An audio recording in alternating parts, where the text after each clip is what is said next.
What up, everybody? Week 1 of college football has came around, and it gave us so much to be excited for in this season, and a lot to cry about. I'm so sad. But here at the TTT, we take our lumps and our bumps, and we bring it to you with the best of the best in breakdown. That's right. The Trash Talk Tailgate's here. Real football's here. And we got to bring it to you. And he scores on the last play of the game. Touchdown! Alabama wins. They talk about that ball becomes a nation forever. Are you ready? Riley Peters. You got barbecue back there, and you didn't invite me. Hurt my feelings. Preston Rowe. One of the best young coaches in college football. It's the Trash Talk Tailgate. Strong right slot, C right. Spider 2-Y banana seal. You're going to call it like it's your favorite play you've ever gotten in your life. I am Riley Puddin' Peters. With me, as always, defensive backs, quality control coach. It is the Dr. Preston Rowe. And football is here, man. I'm going to pour one out for you, Riley.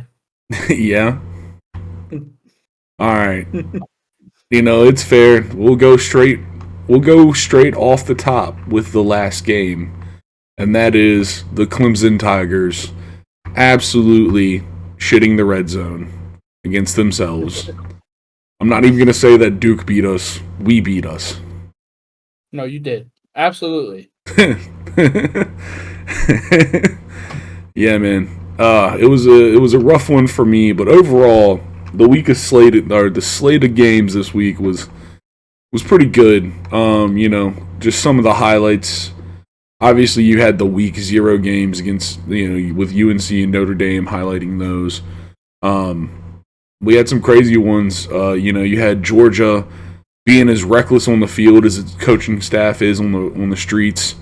Beating UT Martin 48-7. That's a big one. Two that are just quick touches. Michigan beating East Carolina 30-3. That's kind of what they're supposed to do. Yep, without Harbaugh, but he's always there. God's always there. Jesus is always watching. His shirt, by the way, did you see JJ McCarthy's shirt that he wore pregame? It said "Free Harbaugh." Free Harbaugh, baby. Free Harbaugh. Ohio State doing what it's supposed to do against Indiana, kind of 23-3. I gotta say, the beginning of that game, Ohio State really didn't look that great. But also, Indiana doesn't look good either. No, Kyle McCord, Ohio State's new starting quarterback, he really did not look good. I'm sorry, you mean generic white boy? That's all I refuse. That's his name, dude. He is generic. He looks like the generic NCAA quarterback build from back in the day. Like when you just make a character straight off the rip and don't do anything to him, that's what he looks like. Obviously, yeah. Alabama did its thing against Middle Tennessee, 56-7. I think Alabama and Georgia should definitely be 1 and 2. Granted Michigan didn't have Harbaugh, but I don't know. They looked fine. Alabama looked amazing. I think they're back to form. I'm going to disagree with you there, Riley. Yeah? I think Florida State should be up there. That's fair. Yeah. I think Florida State should be 3. That's also fair. I just don't think. Yeah. Florida State played a quality LSU team. No, they did. They did. I don't think Georgia should lose the number 1 because they won big time. Since Alabama was already 4th, I don't really think they should. I guess they could probably get jumped. Maybe FSU go to 2, Alabama go to 3, Michigan and Ohio State go to 4 and 5. USC stay at 6. I'm okay with that. Yeah, I'm not opposed to it. USC comes out for the second game, puts out another big performance against a team that they should perform big against. So they're still doing what they're supposed to do. You know, overall, the slate's pretty impressive. I think one game I really want to pull out is the Portland State versus Oregon. It's the only reason I want to pull this one out real fast is that 81 points that Oregon fucking put on them, being the largest of the week for, Division I FBS. Yeah. And the thing that I found most interesting about that game was the Oregon mascot, the Oregon Duck. He's famous for every time Oregon scores a touchdown, he has to do that many push-ups. You know how many push-ups he did, Riley? How many push-ups did he do? 546, dude. That duck is swole as hell. Yo, that fucking duck is swole as a muck. Dude, you should get the duck. Clemson should recruit the duck to come run the football in on goal line situations. Yeah, man. Maybe he won't drop it. I told you, the only thing I think Dabo just needs to get the popcorn machine out of the pregame locker room. That's the only thing that's the only thing we need. We need to stop eating fucking popcorn. Man. Both the wide receivers and the fucking running backs, man, everywhere. Yeah, man.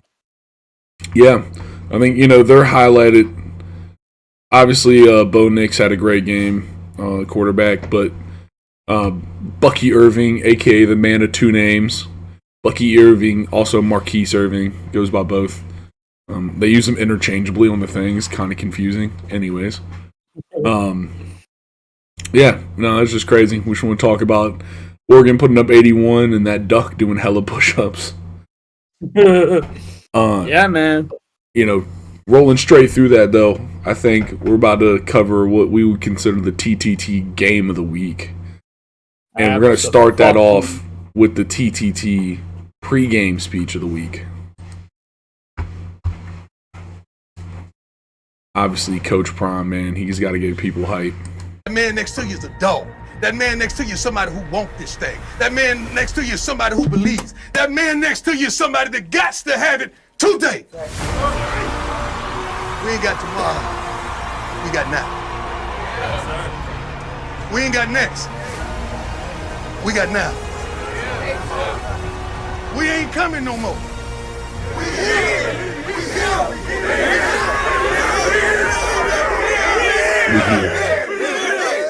Since y'all know we here, give me my theme music.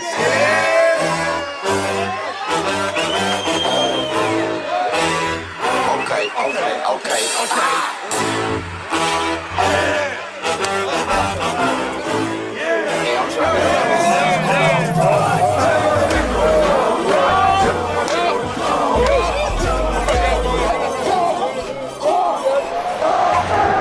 I don't understand how any Deion Sanders coach team doesn't win every game that they play.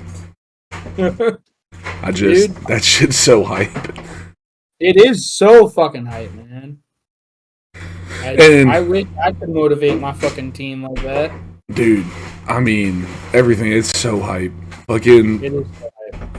we're here, man. We here. Bro, we ain't coming anymore. We here. Yeah, we ain't coming. We're here. Just to highlight the game, though, obviously, this is national champion runner-up TCU. Last year, they got dismantled in the national championship, but they were there. Yes, And, I mean, this team is just...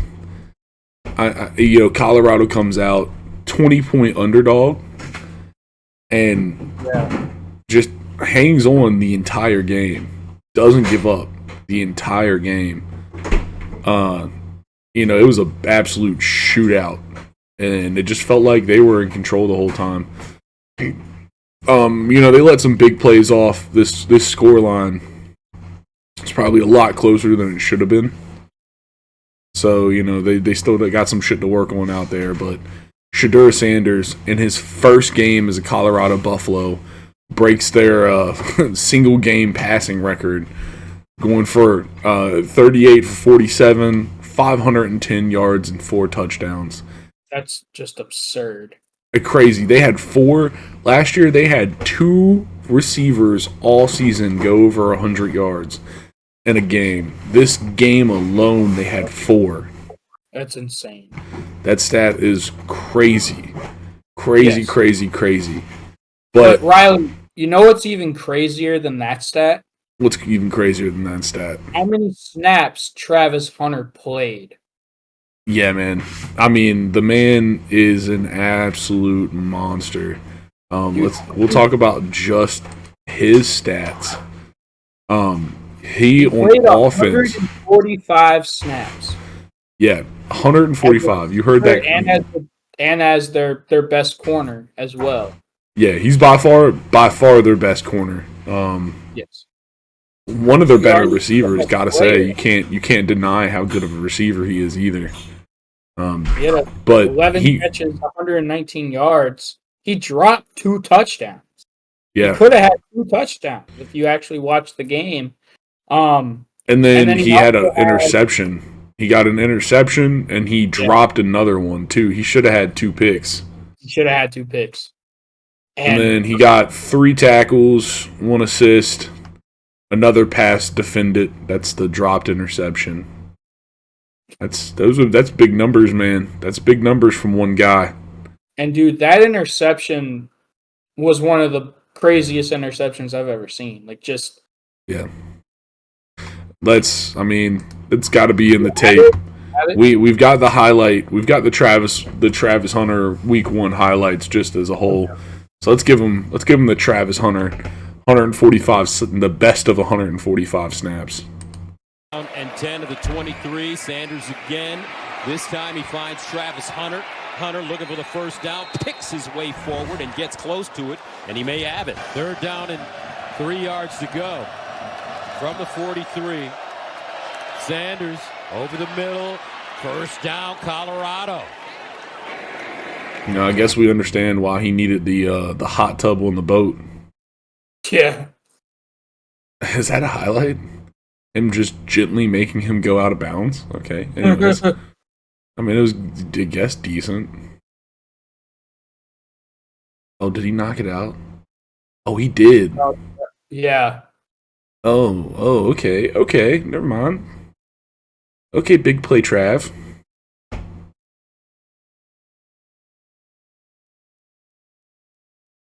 Boom, sling it out. Let him get that. Let me let you know where I'm at, mama.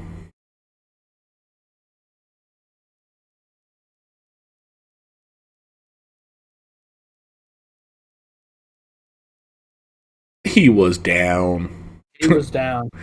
Oh, here it is. Boom. Dude, full extension, just laying out for it. Golly. Let's see this again. Boom. It just feels like he's right. He just reads this. Hey, Riley. Yo. Colorado knows how to defend a wheel route. Yeah. We'll see. He just played this quarterback like a fiddle, dude. He played him like a fiddle in an Irish band. There's not a lot of people on the planet that can make that play from that position. Yeah, for sure. The way he did it, too, very smooth. Yeah. He's showing you why he was the number 1 ranked recruit in his recruiting class 2 years ago. Yeah, for sure. Nah, he earned that shit. Yes, he did. It's not easy to be that, and he is that. He is him. He is him, as Deion Sanders would say. And, people talked about him, especially once, with the whole Colorado thing, just like everything with this whole thing, there's been a lot of storylines and controversy and this and that about, whether this team's going to perform.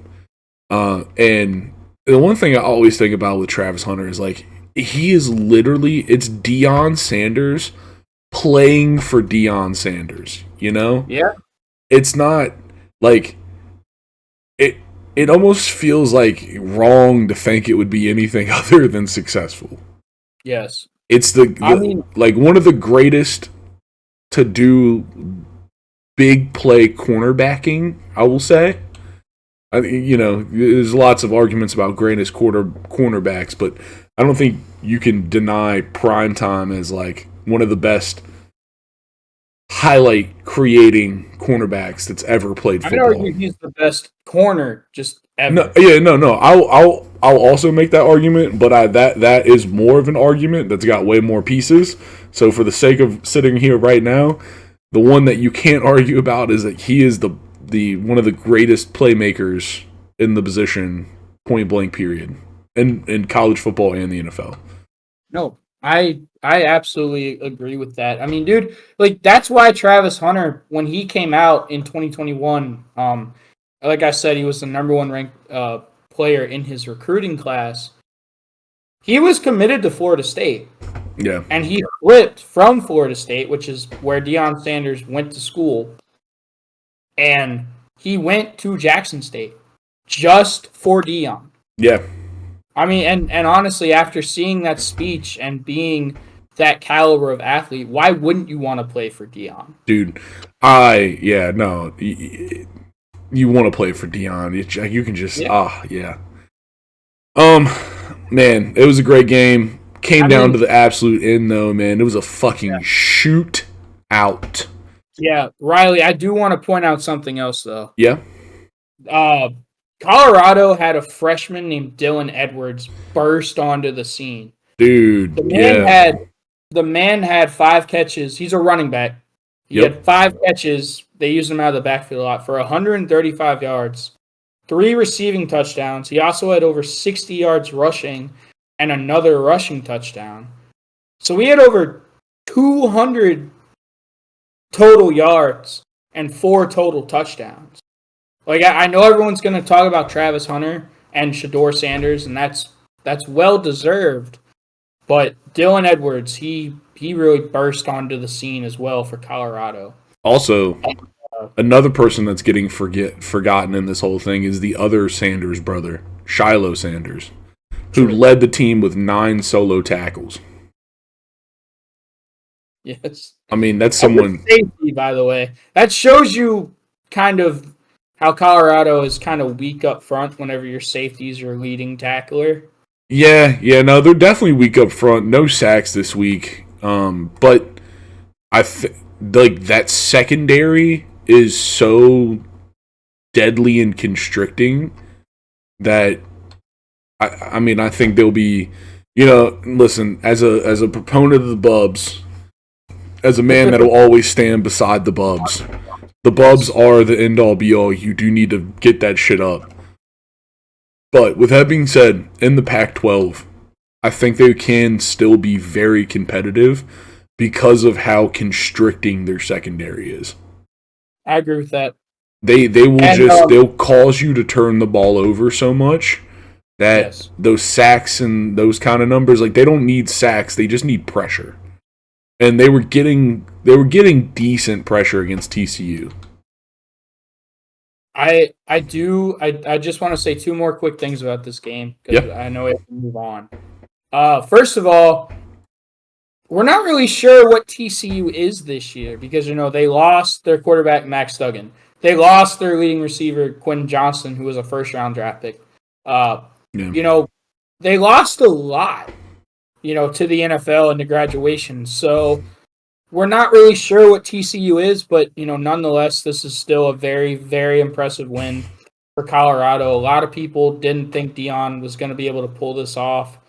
A down 20 underdog coming into the game. Exactly.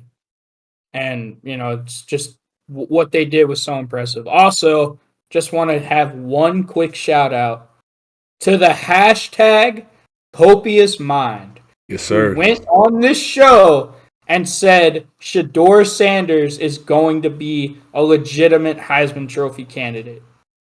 And I agreed then. I agreed now. And in the words of Deion, I got receipts. All right, man. So we're going to move on to the next game here. This one's big. We'll have, a little bit more to talk about in a little bit. At least Dr. Preston will. But for right now, we just want to talk about the upset. Probably one of the, bigger upsets of the week. with Utah upsetting Florida 24-11. It was in Utah, and honestly, overall, just kind of like a piss poor performance from Florida in just kind of every sector of the game. Yeah. Well, I mean, so just to give a little background, Utah, they didn't have their starting quarterback Cam Rising, who was a great player for them a year ago. He was out with an injury.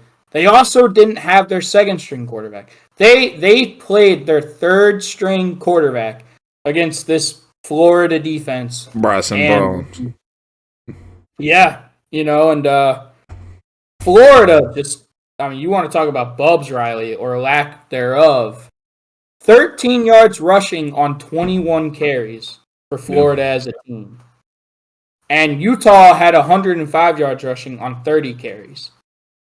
I mean, you're an SEC team. You're expected to push around, the little ass players from Utah, from just the lowly Pac-12.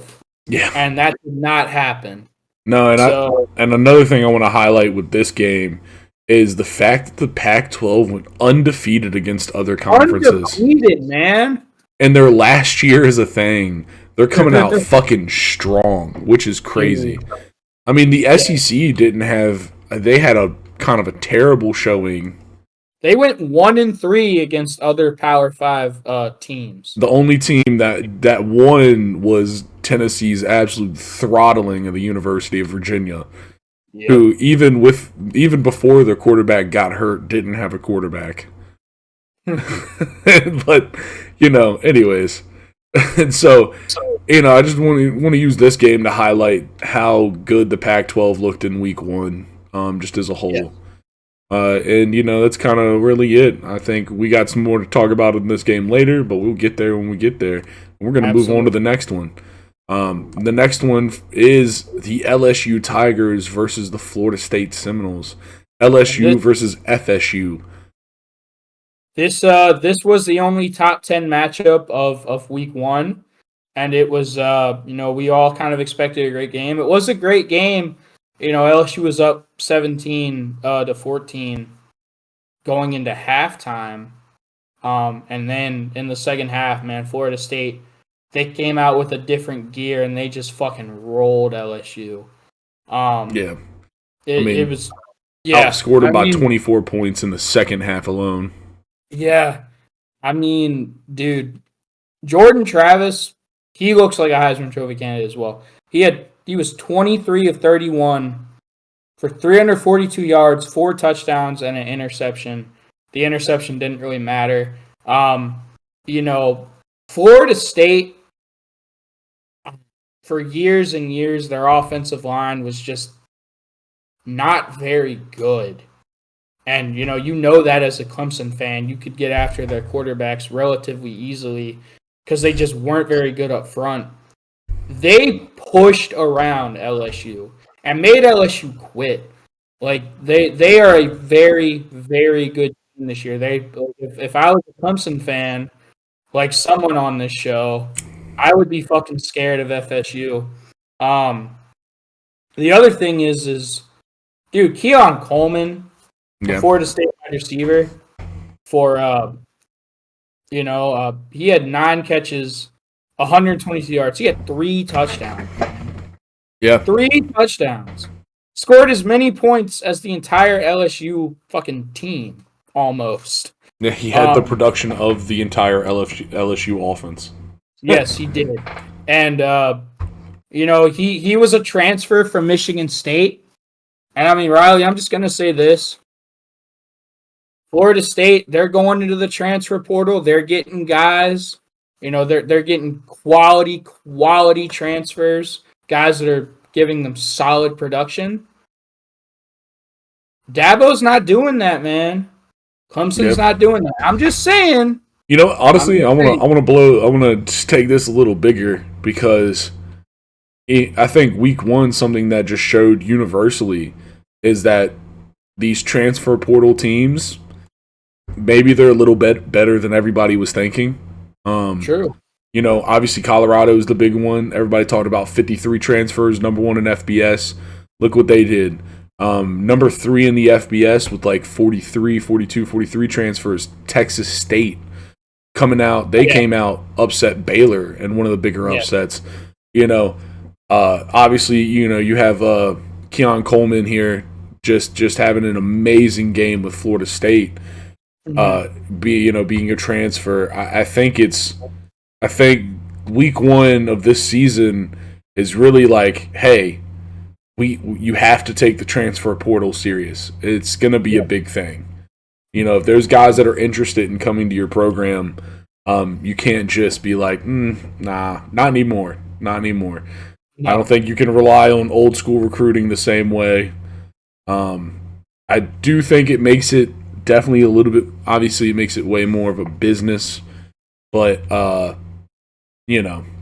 hey, isn't it all just a business? And aren't these just student athletes? Student athletes. I mean, Riley, you're preaching to the choir, man. You got to tell that to Dabo, bro. I know. Yeah, man, listen, I'm going to get the direct line to Sweeney himself, and I'm going to fucking let him know. But we do have a little bit more something from this game, but just like with the other game, we're going to get to them. They're actually going to be together. So Dr. Preston, he's got some more stuff for you off this LSU Florida State vibe. But I think we're going to keep pushing, and we're going to push into my favorite part of the show. That's right, folks.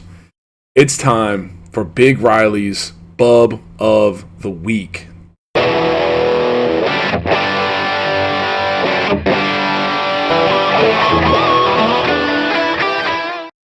And Riley, just for the people, what does BUB stand for? I don't know if we've ever clarified that. Oh, I mean, we've definitely clarified it, but you're right. The BUB, the big, ugly bastards, folks. It's week 1 of the new season. Might as well treat it like it's a first day of school and give you all the information. The big, ugly bastards. That's what you call the big guys on the offensive line and the defensive line. And every week on this show, we like to pick one or the other, whether it be one player, whether it be a team's combined effort, whether it be offense, whether it be defense. We like to really just pick a team to represent the Bubs of the week. And I think this week we're going to pick the University of North Carolina's front 7, who played the South Carolina Gamecocks in the Duke Mayo kickoff classic. And man, oh man, did they make them eat a lot of white stuff. This North Carolina defensive unit combined for 9 sacks and 16 tackles for loss. That's stupid. Absolutely stupid. 72 total tackles. That's not the craziest, but at the same time, when you get 9 sacks, you're just absolutely smacking. They held the South Carolina rushing to -2. That's team rushing 31 rushes for -2 yards. That's an average. Florida's 13 rushing yards was bad? No. Yeah. And a lot of that, I mean, their best rusher, De'Aaron Joyner, or DeCarrion Joyner. DeCarrion. He went 12 rushes for 23 yards. That's not even 2-yard average. He did have a touchdown. It was a close one. He walked in. Longest rush was 6. See, I think this one's crazy. Spencer Rattler, 13 carries, -22 yards. He had a long run of 15. So that means that he put up he probably put up decent rushing numbers, but 9 sacks. That's what it gets you right there. That means he had 4 legit rushes. One of them was a 15-yard, and the rest of them just absolutely got him messed up. So, that's big. That is big. Dude, Riley, it might be an even crazier stat? What? North Carolina, you know how many sacks they had total as a team all of last year? How many? 17. God, one game into the season, and they're already halfway there, living on a prayer, baby. Bon Jovi's already singing to him. Man, so I've got the footage. We've got the bub shit for the people. Beautiful. All 9 sacks. All 9. God dang. Damn, Spencer Rattler walked into that one. Good job, Bubba. When your pocket's collapsing, you got to make a faster decision than that, baby boy. Yep. Like, he thought he was free, and he said, no, come here. You just look at the... Dude, look how many fucking light blue jerseys are on him and how fast it happens. Yeah, dude. Give me the replay of that one. That was 5, 6 blue jerseys just on him. Yes. Only brought 4, still got home. Dude, that was good. Number 3 almost lost it. He pulled that back there. Give me the replay of that one. Yo, he came free. Number 1, he's got to do something. He's got a chip or something. Just hit him. Don't let him run free. That's just a really well-designed fucking pressure. Damn, that was a good one, too. Yeah.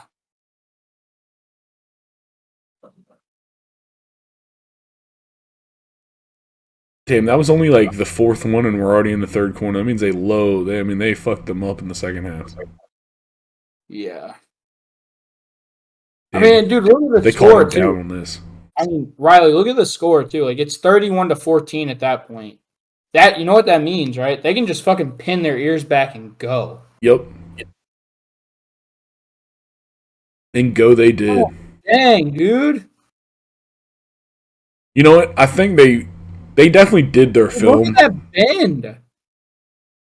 Dude, look at that reach. Right there. Like, that's fucking, yeah, that's beautiful. This is... I mean, they look really good. South Carolina looks like ass. Well, we expect that.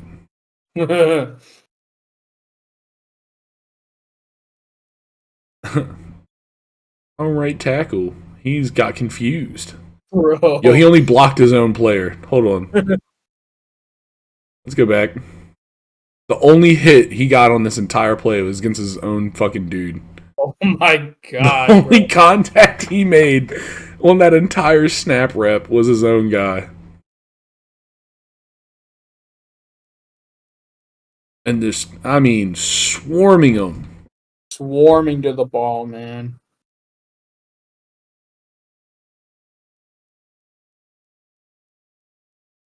Yeah, this UNC front looks like it's going to be no joke. I mean, they've recruited really well the last few years. Yeah. You know? Oh, no way they got a prevent sack. No way they got a double team prevent sack. Run that back? Oh, we're going to. Hold on. It's this guy right here. Look. He got, this running back fucks up. I don't know what the hell. But double team, that's the tackle and the guard right there. Dude, Riley, Still gets it. Run that back. I just want to point out something. Another one. Keep going. Pause it right there. Look at the 3 South Carolina linemen completely turned around. Boom, boom, fucking boom, boom, boom. Riley, is that how you pass, pro? Apparently that's what they teach them in South Carolina. I don't know. Man, that's fucking... That's crazy. Yeah. That is fucking ridiculous. Damn. You understand why that offense couldn't get shit going. No. The Beamer Ball Juniors. We expect more from you here on the TTT. Do better. Yeah. All right, man.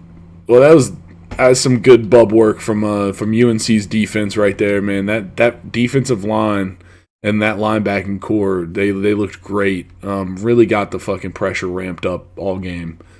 Mm-hmm. But now, I think you've got some things to tell the people. Oh, man. I want to be like Dion, bro. I want to be like, give me my theme music. Bruh. Fucking fuck. Bruh. Riley, as the people know on the show, as you know on this show, I am a D1 college football coach. Yes, sir. One of the things that coaches preach all the time is coach speak to their players, to their staff, everything. You never give the opposing team any extra motivation to go out there and try to kick your ass and beat your fucking teeth in. You know what I mean? Yeah. Well, apparently, Florida did not get that message. It wasn't just Florida, but we'll get to that one later. So a Florida defensive lineman, pretty sure he's an edge rusher, right before the game, probably a few hours before the game, he decides to take out his phone and post on his Instagram about Utah Stadium. Little ass stadium. Little ass stadium. Little ass stadium. That's what that means. The does mean ass, folks. Yes. Yes. If you can't translate. Stadium. That's what that means. And the thing about posting shit like that on social media is that it goes viral. Yeah. So Utah saw this, and they proceeded to kick Florida's ass. Like I said, Florida had 13 rush yards on 21 attempts. They lost 24-11. And they did not look good. Florida, they looked unprepared. They just didn't look good. It looks like they got fucked up by that little ass stadium. They absolutely did, man. They got fucked up by the little ass Pac-12. That's what happened. Yeah. Dude, you can't fucking do that. Never give extra motivation to a team that you're about to play. Just don't do it. Yeah. It's literally all risk, no reward, if that makes sense. Like, all you're doing is just raising your own stakes. You're tying your own noose. You know what I mean? Like, pretty much. There's no benefit to doing this. None. All it's going to do is just piss off the people that you're going to play. And speaking of pissing off the people that you're going to play, it's one thing, I guess, for a player to do this, but it's a completely different thing when a fucking coach does this. Brian Kelly, the LSU head coach, he went on a radio show the week of the game. His own radio show. Hold on, he went on his own radio show.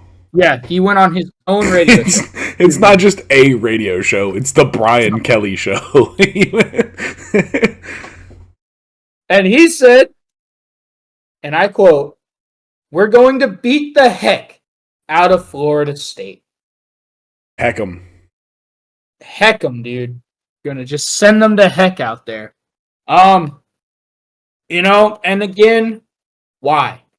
Why the fuck are you saying that? It's not like Brian Kelly is, a new head coach. He's been at Notre Dame. He was the head coach at Cincinnati for years. He was the head coach at Notre Dame for a long time, and now he's the head coach at LSU. He knows not to do this. But unfortunately, Brian Kelly, he couldn't help himself. Couldn't help himself. And then, instead of LSU going out and actually, beating Florida State, they lost 45-24. And they got absolutely demolished in the second half. Mm-hmm. And then after the game, the Florida State head coach Mike Norvell in his post-game press conference, he was asked about that. He was asked, what were your thoughts? What was the team thoughts on Brian Kelly saying that they were going to beat the shit out of you, essentially? And he just said,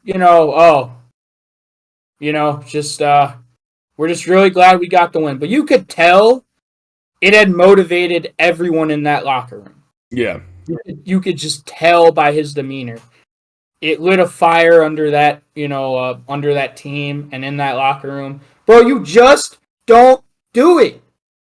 Why would you do that? Yeah. Yeah. You're just taking fate into the hands, and you're fucking giving it a little juju against you. That's not good. Bro, you're just asking for it. Like, I hate to say that, but you're asking for it, man. No, for sure. And yeah. Hard. Yeah. And I mean, bro, what are you doing? I mean, it's one thing for the Florida player to do it, but Brian Kelly should absolutely know better. And you know what? He got what he deserved. He absolutely got what he deserved. So that's the bro of the week. He put the L in LSU. Yeah, dude. All right, and to wrap up college football, thank God Arkansas won this week, because we're going to bring a segment. We're bringing back a segment that we haven't done in a while, but this story just resurfaced for us, and so, there's no better time than now. So first and foremost, thank God that Arkansas won.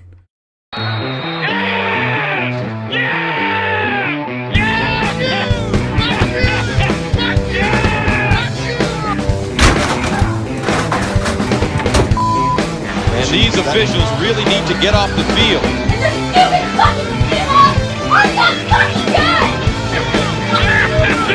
Somebody threw something at him from the stands. Well, let me tell you what I did.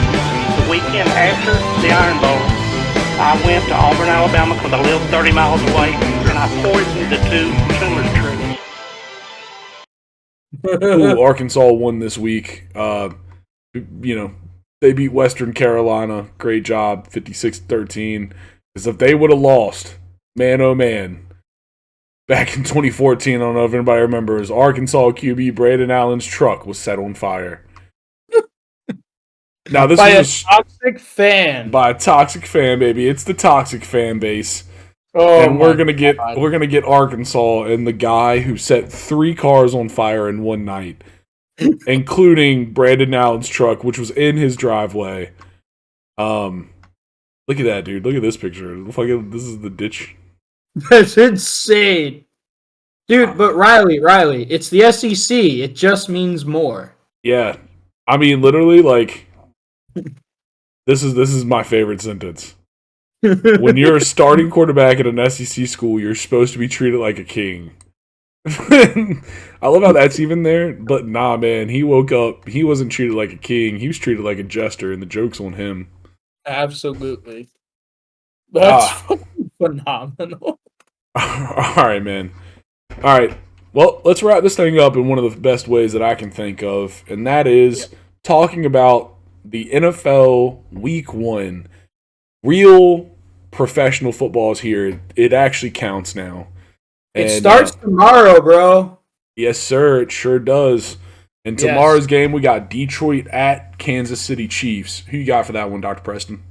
Well, considering the breaking news that happened just fucking like yesterday, did you hear about this? Travis Kelce hyperextended his MCL, I think, or maybe it was his ACL, but I'm pretty sure it was his MCL. I think it's his MCL. Which is one of the ones on the side. I did that injury my senior year. That one is not fun. Hyperextended MCL. But it's also, I mean, it's not a tear, and it's not that hard to come back from. No. But because of the Travis Kelce injury, Patrick Mahomes has only played 1 game in his career without Travis Kelce. And it was his first career start back in 2017 because the Chiefs were resting all of their starters because they had locked up the playoffs. Yep. Back when Alex Smith was the starter that year. So he's basically played his whole career with Travis Kelce. Yeah. You add that on top of the fact that Chris Jones is most likely not going to play that game. And Jared Goff and the Detroit Lions offense was fucking amazing when there was no pass rush, dude. I'm going to pull the upset. I'm going to go Detroit winning in Kansas City. Hell, man. That is the upset of the season right there that is looming. I mean, that's completely like such a plausible outcome. But I got to say, even without Kelsey, I think Kansas City I think they're just going to score like crazy. Their defense isn't going to do shit. I think it's going to be a shootout, and there's no one that I want in a shootout more than the Red Raider himself, Patty. That's fair. All right, next one, Carolina at Atlanta. The absolute toilet bowl. $47 a ticket if you want to go watch. I think I'm taking Atlanta in this one. I'm also going to take Atlanta, man. Dude, Carolina, they drafted Bryce Young. They traded a lot to have. They gave up a lot to go get him. They really don't have an offensive line. You know, they pretty much just have Bryce Young. Yeah, I mean, and Atlanta, dude, Atlanta's quietly put together on paper a really solid offense. Yeah, for sure. No, it's Mel Pitts, Bijan Robinson, and Drake London, three of their key skill position players were all first-round draft picks. Yeah, and so of course, they have Captain ODU, a.k.a. Captain ATL, sitting at their backup quarterback, so you can't lose. Yes. Next game that we got is Cincinnati at Cleveland. This one's tough for me, man. This one's a tough one, too. I'll go out and say I'm pretty sure I'm taking Cincinnati on this one. Joe Burrow, I don't know if he's going to play, first of all. We don't know that. Yeah. And second of all, he's only beaten Cleveland once in his career. Everyone's like, the Bengals, they just run through the AFC North. Not really, man. They've really struggled with the Cleveland Browns. I just don't know about Joe Burrow's health. I think they might sit him just to be safe. I'm going to go Cleveland in this one. Hell yeah, it's the battle OHIO, baby. No one cares. Next game that we have is Jacksonville at Indianapolis. Hey, tickets as low as $34. Jacksonville. That's what did I say? Or is that just who you think is going to win? No, that's what I'm going to win. That's who's going to win. Cool. I was just like, damn, did I say something wrong? Anyways. Yeah, I'm taking Jacksonville too. Sunshine in the polka dot kitties, man. $34 a ticket for that one if you want to go see it though. Have fun. This is all you need to know about this game. Anthony Richardson, who, if you watch the TTT, know I am not a fan of. He's gonna fucking bust. He's gonna crash and burn in Indy. He doesn't have Jonathan Taylor, and Jacksonville, for as good as they were last year, they get Calvin Ridley off suspension, so they're gonna be even better. Jacksonville. All right, next game that we got is Tampa Bay at Minnesota. This is another big one. I'm going to take Minnesota in this one. It's a 1 p.m. game, so we'll have full Perko Thuggins effect. He's going to be giving mustache rods all day. Honestly, man, I'm going to go Tampa Bay. Look, man, they've still got the weapons. They've got Mike Evans. They've got Chris Godwin. Baker Mayfield, we'll see how he does. Baker. Dude, they got the weapons, but it's Baker. That's fair. But, dude, Minnesota's defense was absolute straight garbage last year, especially their pass defense, and they didn't do really anything to improve it. Plus, the Vikings lost Dalvin Cook, man. They're going to take a step back, man, this year. I think they lose to Tampa Bay week 1. All right. We got next game that we have up is Tennessee at New Orleans. Ooh, that's tough. This one is also very hard. Yeah, man. I don't know. I think my gut's saying New Orleans on this one. That's probably who I'm gonna ride with. New Orleans. New Orleans, the Saints. They looking, they revamped their defense a little bit. Their offense looks to come back in stride, I think, this year. They add Derek Carr. Yeah, a gunslinger reminiscent of a really, really terrible Drew Brees.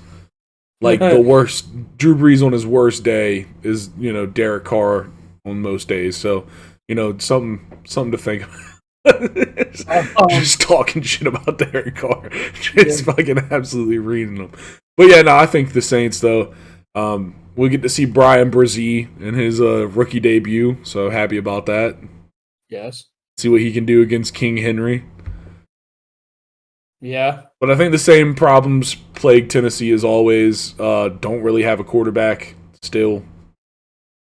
Not one that's going to produce on a winning games consistently level. A defense that has a couple names, but no one that makes you shiver in your boots just upon the name being uttered into the world. So, I think New Orleans has a chance in the Superdome. I think that also is a little bit of an advantage here because that is one of those places where I think home field advantage does matter. Yes. But for $64, you can go watch it. I'm taking New Orleans as well. I know Alvin Kamara is suspended for 3 games, but they have Chris Olave. Michael Thomas should be back, finally. Plus their defense. Plus, I just don't trust Ryan Tannehill, man. Yeah. I just don't trust him. So. Next game that we got is the San Francisco 49ers at the Pittsburgh Steelers. This is another one. Where you go on this one, Riley. Yeah, this is another one that's real hard for me. In Pittsburgh is always hard to go against the Steelers. Yes. Because that's another. I mean, Pittsburgh is another place, but I think San Francisco, they've got so much hype. I mean, they're either gonna really blow them out. Yeah, they got hype. I don't know, man. Dude, they've got so much hype. They're like one of the top 5 teams on most people's lists. Yeah, I mean that's fair. That's hype. Yeah, but I mean, do you really trust Brock Purdy for a full season? Well, that's what I'm trying to. That's kind of my point with this whole thing is like, I think this game will kind of give you the litmus test for him. And I'm gonna go with San Francisco because I think that defense is legit. Okay. I'm gonna go Pittsburgh, and this is why. Pittsburgh, they damn near made the playoffs last year. Yep. With a rookie starting quarterback and TJ Watt basically missing half the season. I think they're gonna make the playoffs this year. I think they're gonna be poised for a really solid playoff run. I love George Pickens. I think he can be an absolute stud, the receiver in Pittsburgh. Yeah. And here's the other thing, man. Nick Bosa, he's holding out as well. So I don't think that San Francisco pass rush is going to be as tough on Kenny Pickett. So I'm going to go Pittsburgh at home. All right. Next game we have is the Arizona Cardinals versus the Washington Commanders at Washington. And I'm obviously picking Washington. Yeah, man. This one, I think, very rarely do we get an opening game that's in our favor like this. I will say. I'm going to say that very gently. But, just going off of sports books and sports betting shit, this game is in our favor. So I'm just hoping we can do what we are supposed to do and come out and have a great performance. Yeah, dude. I will say this. I really like Sam Howell. I think he's going to ball out. I know a lot of people don't think that. I really believe in Sam Howell. Jahan Dotson is going to take a major he's going to take a major step up this year. They already have Terry McLaurin. I really like Brian Robinson, the running back. They've got a really, really solid pass rush. Their front 7 is one of the best in the league. Dude, if y'all don't win this game, you just have to accept that your franchise is cursed. Pretty much. 100%. Seriously. The Cardinals are tanking for Caleb Williams, man. They are absolutely not going to win this game. The Commanders are going to win this game. All right, next game that we got is Houston at Baltimore. I'm taking Baltimore in this one. It's at M&T Bank. Baltimore. Yeah. Next we got Green Bay at Chicago. Ooh. I mean, I've got to take Chicago just because I need to see something out of Green Bay. I don't see a lot of life in that organization right now, so we'll see. I'm going to take Chicago, man. Dude, any Packers fans, it's like, going from Brett Favre to Aaron Rodgers, two surefire Hall of Fame first ballot quarterbacks to Jordan Love. Jordan Love is and just Aaron say Rodgers. that there's not going to be a drop off. Dude, we don't know shit about Jordan Love. Shut up. It's going to be a significant drop off. The Packers are not making the playoffs this year. The Chicago Bears might make a serious playoff push this year. That's how much I like the Bears. I think the Bears win in Soldier Field. All right, next we have Las Vegas at Denver. We're going to the Mile High. A stadium that always plays in the favor of the Denver Broncos. And I think I'm going to go with Denver and Sean Payton's coaching debut at home. I'm also going to go Denver. Las Vegas, one of the best coaches in the league. Yeah, Las Vegas is definitely a dangerous team this year. I think they've got what we will call upset potential. I agree. I don't think they'll make the playoffs this year. They're definitely going to win some games. I think they'll flirt with being 500 most of the season. Okay. But I think Sean Payton, Russell Wilson, who knows how to shout out great schools. I think he has a resurgence season this year with Sean Payton as his head coach. I really do. Okay.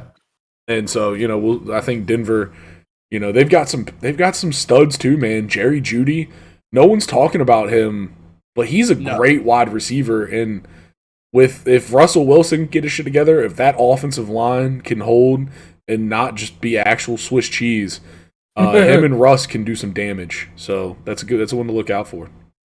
Yep, I agree. Next game we got the Eagles at New England in Gillette Stadium. I'm going Eagles all day.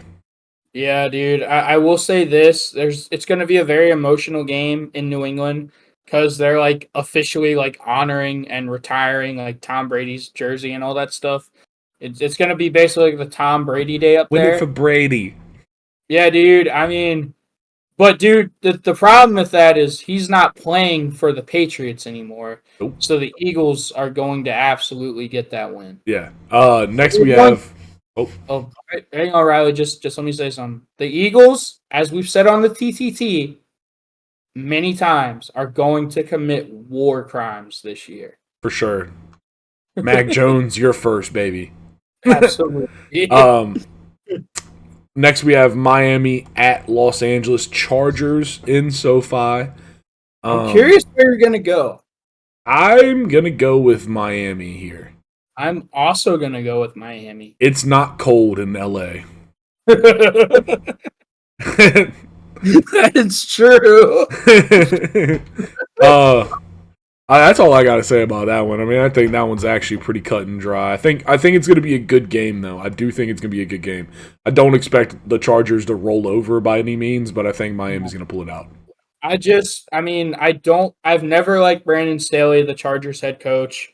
He's supposed to be a defensive guru, but his defenses are always one of the worst defenses in the league. Yeah. Miami has one of the most explosive offenses in the league. Hopefully Tua can stay healthy, but yeah. I really like the Dolphins this year. Apparently Tua's been practicing jiu-jitsu to get used to like getting slammed to the ground and shit. Yeah, I've never heard of that, but No, like that's like legit. They were showing some I was watching a breakdown of him through like some of the preseason games and and some of the hits that he takes, like, when he gets pushed idly, instead of just like falling, like he's actually like falling properly. So like there is a way to fall. For those that don't know, there is a proper way to fall that will help you stay healthy, and he's showing that he can do it now. So I think that's cool. I think he at least stands a better chance. That just offensive line's got to hold up. Yes. Next game that we have is the LA Rams at Seattle. I got to go Seattle here, I think. Seattle, absolutely. I've been saying this all off season. The Rams, they sold their soul to win a Super Bowl. They sold, they traded away basically mortgaged their future to win a Super Bowl. And they did it. And, now they have to pay the price for that. Everything comes with a price. Cooper Kupp already, he pulled his hamstring. He'll potentially be out for this game. Aaron Donald and Matthew Stafford are both coming off injuries. After that, they don't really have a whole lot. They traded Jalen Ramsey. I think the Rams are not going to be very good this year, and I think the Seahawks have the potential to make a deep playoff run. So I like the Seahawks. Last game for Sunday is Dallas at the Giants. This one's going to pain you, but I think I know where you're going. Yeah, I mean, this whole game pains me. I don't want to pick either one of these teams. I'm going to pick the Giants. Oh, you bastard. Fuck Dallas. I can never pick Dallas. That's true. I just refuse. But I think the reinvigorated Giants defense, now that they have Isaiah Simmons, the best player in the league. But no, I think the Giants team, I think they'll gel faster than Dallas will. I think, over a whole season, Dallas will probably end up being the better team out of those two. But I think Sunday night in East Rutherford, like in MetLife, the day before September 11th, I don't know, man. I think New York's got an advantage here. I will say this. Dallas has been getting a lot of hype, more so than usual. They're always hyped during the offseason, but this season really seems to think they could seriously challenge the Eagles. They'll win the AFC East and potentially make it to the Super Bowl. There have been a lot of people hyping up Dallas. Wouldn't it be the most Cowboys thing ever to go into New York week 1 and just absolutely lay an egg? That's kind of why I'm picking the Giants here. Yeah, exactly. What you described right there is almost the exact thing that went through my head when I was thinking about this. Dak Prescott throws 4 interceptions. Well, Dak Prescott throws 2 interceptions, get benched for Trey Lance. Trey Lance comes in, throws another 2. Man. Yeah. So I'm going with New York there. Who are you going with? I'm going with Dallas, man. I mean, yeah. I see why. Don't get me wrong. I understand why. Yeah, Dallas on paper has been a hell of a team. No, but I think Dallas will win. Yeah.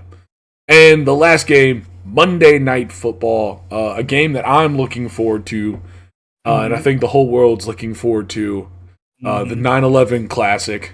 It's the Buffalo Bills versus the New York Jets. We got Josh Allen versus Aaron Rodgers. We got Aaron Rodgers debuting in MetLife. There's so many storylines swirling. I think the Jets are going to do it, man. I think this is the perfect statement game for the kind of season that they're expecting to have. I mean, I feel you. I've said this a little bit on previous shows. I don't like how much talking the Jets are doing, bro. Bro, y'all haven't won shit. Yeah. They keep talking about, we're gonna go to the Super Bowl. Our goal is the Super Bowl. Yeah, that's great. That should be every team's goal, but you don't have to keep on constantly saying that. Yeah. Then you're just setting yourself up for failure. It's kind of like Brian Kelly and the Florida player. Bro, you don't give other teams extra motivation and stop putting unnecessary pressure on yourself. I don't trust the Jets this year. I really don't. They're the same old Jets to me. I'll believe it when I see it. I think the Bills go in there and just absolutely rain on the Jets parade. See, one thing that we've also talked about is the Bills this year and how they look like they're they might take a step back. Yeah. And I think this is a take a step back game. And to counter your point about the Jets talking a lot this year, I will say, they have the unfair thing of being the Hard Knocks team. So, a lot of the talk that you're getting is, them in practice. And if you get every NFL team talks the same way in practice. No, that's true.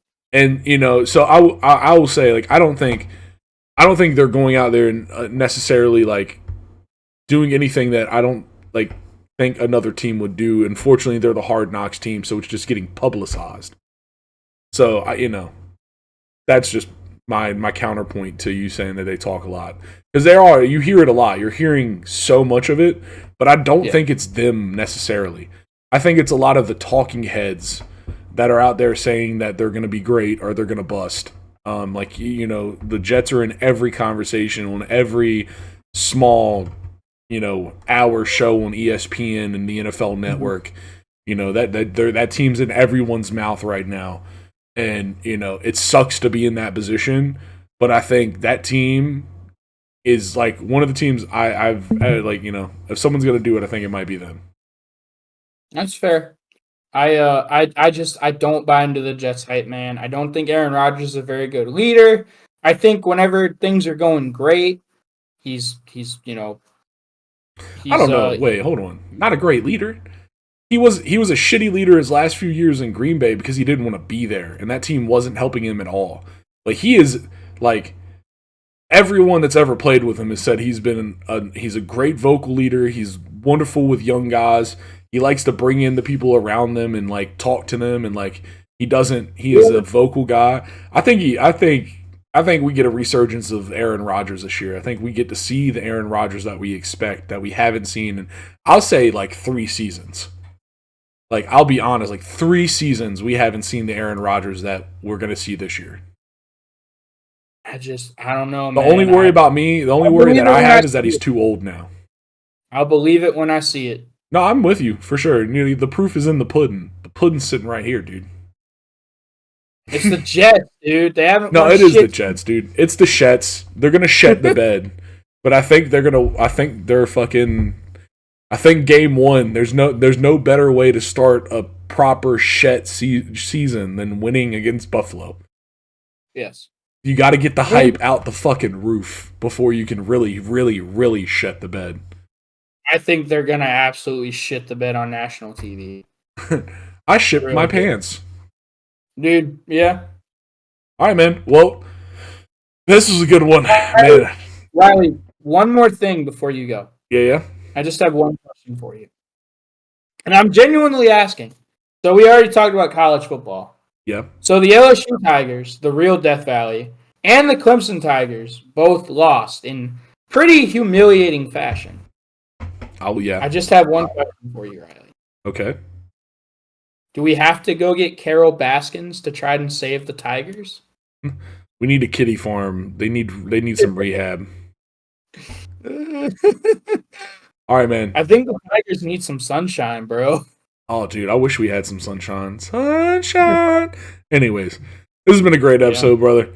Man, it's so exciting to have football back. We've been saying it over and over again. Fucking back, baby. It's really fucking back now, man. There's no denying it.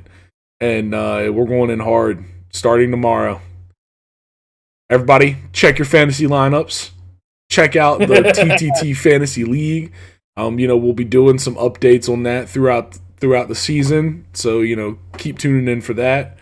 But as always, we've got a lot of big plans this year. We do. But as always, please like, comment, subscribe, and keep coming back and enjoying the content. The TTT, we're here to ride, boys. All right, Dr. Preston, got anything else for the people? Nah, man, just really appreciate everyone's support. Thank y'all. We cannot wait for this football season. It's going to be fucking fantastic. Absolutely, man. This has been a lit tailgate, but we got to clean this one up and get out of here, folks. Peace.